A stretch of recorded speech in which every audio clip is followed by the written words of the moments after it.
সবচেয়ে বেশি শিক্ষার হার হচ্ছে বরিশালে ৮৬% সম্ভবত। তা আমরা অনেকটা পিছিয়ে আছি। বিশেষ করে আমরা যদি গড় বলা হয়েছে, আমরা যা উপজেলা, বিভিন্ন উপজেলায় শিক্ষার হারটা আরো কম, এর মধ্যে মধ্যনগরটা বোধহয় সবচেয়ে কম।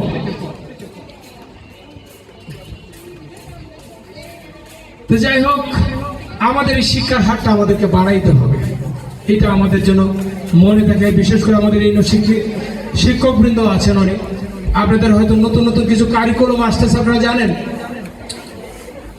বিগত ৭০ বছর আমি মনে করি আমরা শিক্ষার দিকে অনেকটা পিছিয়ে গেছি। আমরা প্রযুক্তি নির্ভর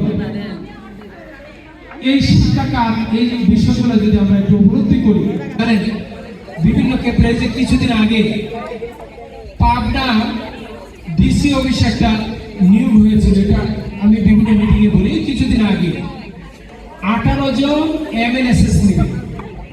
এইখানে প্রতিটা পদের জন্য প্রায় ৪,০০০ আবেদন করেছে। এবং সবচেয়ে বিস্ময়ের বিষয় যে MNSS SSC পাস একটা পদের জন্য BSc MSc BBA MBA textile engineer পর্যন্ত এখানে আবেদন করছে। আমরা আমাদের শিক্ষা ব্যবস্থার মান কতটুকু নিচে গেলে আমরা এই দৃশ্য, একজন BSc কেন MNSS পদে দরখাস্ত করবে, এটা আসলে আমার মাথায় আসে। আসলে আমরা এই উপলব্ধিটা আমার মাথায় এসছে যে আমাদের শিক্ষার মান অনেক নিচে নেমে গেছে, বিধায় এই সিচুয়েশনটা সৃষ্টি হয়েছে। তা আমি আশা করি আমাদের শিক্ষকবৃন্দ যারা আছেন, অভিভাবক যারা আছেন, আমরা শুধু SSC HSC BSc MSc pass করাটাই কি আমরা যেন খুশি না হই, আপনারা অবশ্যই খেয়াল রাখবেন। তো আজকে আর আমি বক্তব্য দীর্ঘায়িত করবো না। বিশেষ করে আজকে হুসাইনের বন্ধু যারা আজকের এই আয়োজন করেছে, তাদেরকে আমার অন্তঃস্থল থেকে ধন্যবাদ জানাচ্ছি। এই কারণে যে তার বন্ধুর স্মৃতিকে ধরে রাখছে, পাশাপাশি আমাদের এই অঞ্চলের শিক্ষার মান উন্নয়নে তাদের ভূমিকার জন্যই আমি আমার অন্তঃস্থল থেকে তাদেরকে ধন্যবাদ জানাচ্ছি। আর বিশেষ করে এই ছাত্ররা মন খারাপ করবো না, অবশ্যই তোমরা ভালো ছাত্র, ভালো না হলে এখানে আসার কথা না, পরীক্ষায় অংশগ্রহণ করার কথা না। তোমাদের লক্ষ্যটা যেন হয় যে আমরা বাংলাদেশকে একটা কিছু দেব, আমার পরিবারকে একটা কিছু দেব, আমি একজন ভালো মানুষ হব, ভবিষ্যতে এই দেশের মুখকে উজ্জ্বল করব। আজকে আশাবাদ ব্যক্ত করে সবাইকে ধন্যবাদ জানিয়ে আমি আমার বক্তব্য শেষ করছি। ধন্যবাদ গোলাপ ভাইকে, তিনি চমৎকার কিছু আলোচনা উপস্থাপন করেছেন। সুপ্রিয় উপস্থিতি, এবারে আমাদের দোয়া অনুষ্ঠান অনুষ্ঠিত হবে। হুসেন আহমেদ রাহাতের আত্মার মাগফিরাত কামনায় আমরা প্রাণ খুলে সবাই দোয়া করব। হাফেজ মোহাম্মদ বিলাল আহমেদ হুসেন আহমেদ রাহাতের মামা লাগে উনি সম্পর্কে, উনি দোয়া অনুষ্ঠান পরিচালনা করবে। আমরা সবাই ওনার জন্য, হুসেন আহমেদ রাহাতের জন্য দোয়া করব।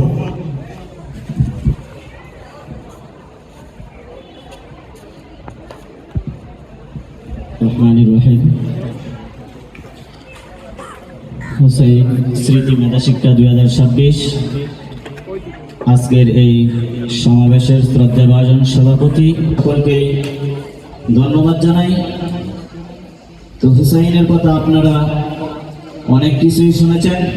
হুসাইন আমার ভাগনা, খুব আদরের ছোট ভাগনা ছিলেন।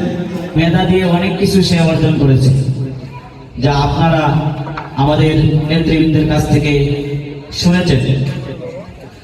তো প্রতিটা মানুষের একটি ভালো দিক থাকে, একটি মন্দ দিক থাকে, কিন্তু হুসাইনের সব দিকেই ভালো ছিল। এক ছিল মেধা, অনেকের মেধা থাকে কিন্তু সে পরিশ্রম করে না, কিন্তু হুসাইনের মেধাও ছিল, সে পরিশ্রমী ছিল। সে পড়াশোনায় অনেক সময় দিয়েছে। যখনই আমি তাদের বাড়িতে যেতাম, দেখতাম সে একটা বই নিয়ে টেবিলে বসে আছে। অন্যান্য ছাত্র মেধা আছে কিন্তু পরিশ্রম করে না, মেধা আছে কিন্তু সে অন্য এটাকে ঘোরাফেরা করে, কিন্তু হুসাইন মেধাও আছে, পরিশ্রম। যে তার সাথে চলাফেরা করেছে সে বুঝেছে যে হুসাইন কি বলে হাসি মুখে কথা বলতো।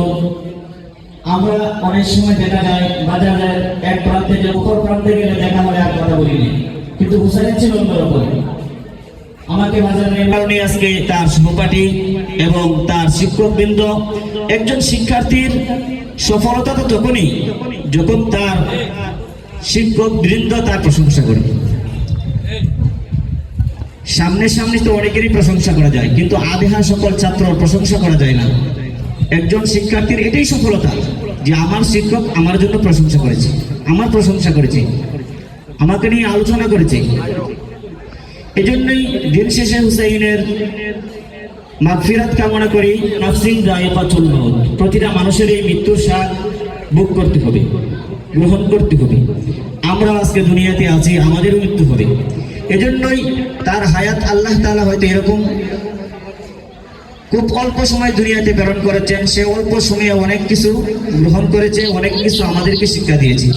আমরাও যদি হুসাইনের মতো যারা এখানে শিক্ষার্থীরা অংশগ্রহণ করেছেন তার মতো পরিশ্রম করি, তার মতো চেষ্টা করি, তাহলে আমরাও এগিয়ে যেতে পারবো। আমরাও যদি দুনিয়া থেকে বিদায় হয়ে যায়, আমাদের শিক্ষকও যেন আমাদের জন্য এরকম একটা আলোচনার আয়োজন করেন, আমাদের সহপাঠীর জন্য এরকম একটা মেধা শিক্ষাবৃত্তির আলোচনা করেন। নরম দিন, মানুষের মোলায়েম ভাষায় কথা বলা। প্রার্থনা করি যে আল্লাহ তাআলা যেন তার ভুল ত্রুটি মাফ করে দিয়ে আমাদের ফাসিরিন। ربنا لا تزغ قلوبنا بعد إذ هديتنا وهب لنا من لدنك رحمة إنك أنت الوهاب. اللهم إنك عفو تحب العفو فاعف عني لشيء قدير.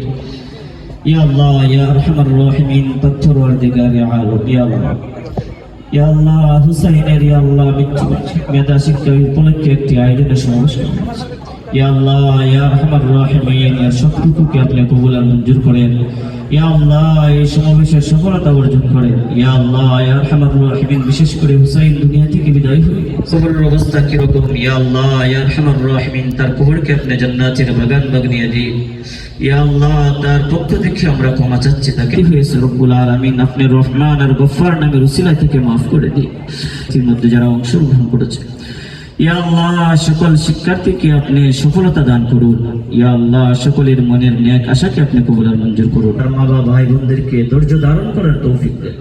رب ارحمهما كما ربياني صغيرا منا السؤال ومنك القبول بفضل سبحان ربك رب العزة عما يصفون وسلام على المرسلين آمين برحمتك يا বিজয় নয়, সংগ্রাম।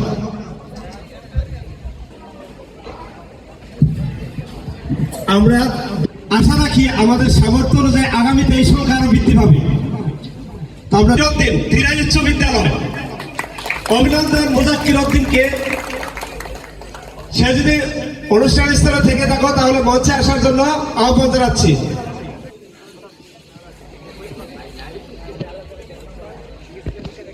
ধীরাজ উচ্চ বিদ্যালয় অভিনন্দন শিখর হিমালয় দাসকে, সে নবম শ্রেণী থেকে মেধা তালিকায় নবম স্থান অর্জন করেছে। আমরা করতালি দিয়ে এই কৃতি শিক্ষার্থীকে অভিবাদন জানাই।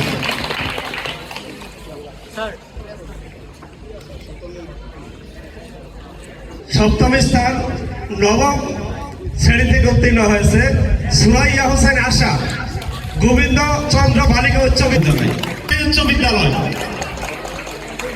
তার নাম্বার ছিল 59।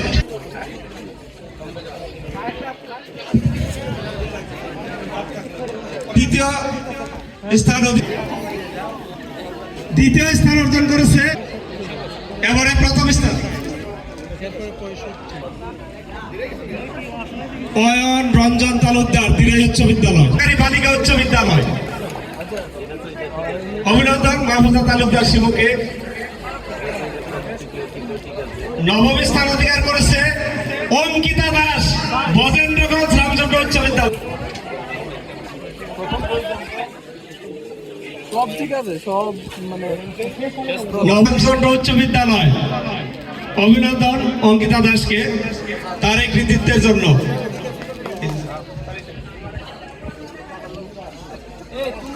সপ্তম স্থান বি ক্যাটাগরিতে সপ্তম স্থান পুষ্পরানী দাস, রাজানগর কৃষ্ণচন্দ্র এবারে বি ক্যাটাগরি পঞ্চম স্থান করেছে ঐশী তালুকদার উষা।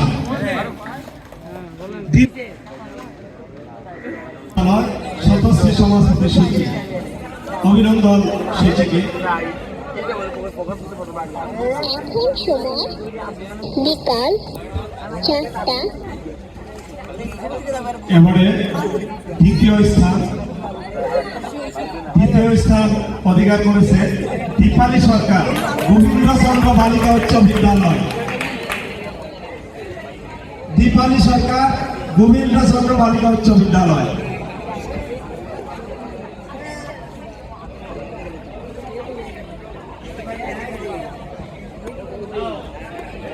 দীপালীকে পুরস্কার তুলে দিবে আজকে যার জন্য আয়োজন সেই হুসেন আহমেদ সাহাবের বাবা, আমাদের আজকের অনুষ্ঠানের মাননীয় প্রধান অতিথি, বিশেষ অতিথি, আজকের অনুষ্ঠানের সভাপতি।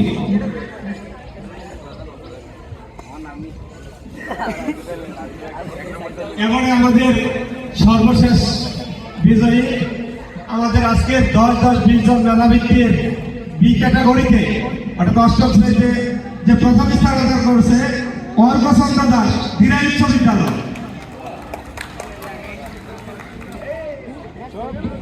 অভিনন্দন আজকের এই বিজয়ী কৃতি শিক্ষার্থীদের, তাদের এই বিজয় উত্তরোত্তর আরো বৃদ্ধি হয়। আজকে যারা বিজয়ী হয়েছে এবং যারা আছে এখানে এমনও মেলায় আমার চোখে পড়ছে, তারা হয়তো একদিন দেশ ও জাতির গৌরব বয়ে আনবে। সকল বিজয়ীদেরকে মেধা উত্তীর্ণ শিক্ষার্থীদের সার্টিফিকেট প্রদান করা হবে। আমরা অল্প কিছুক্ষণের মধ্যে সার্টিফিকেট দিয়ে দেবো, আপনারা একটু অপেক্ষা করুন। অভিভাবক এবং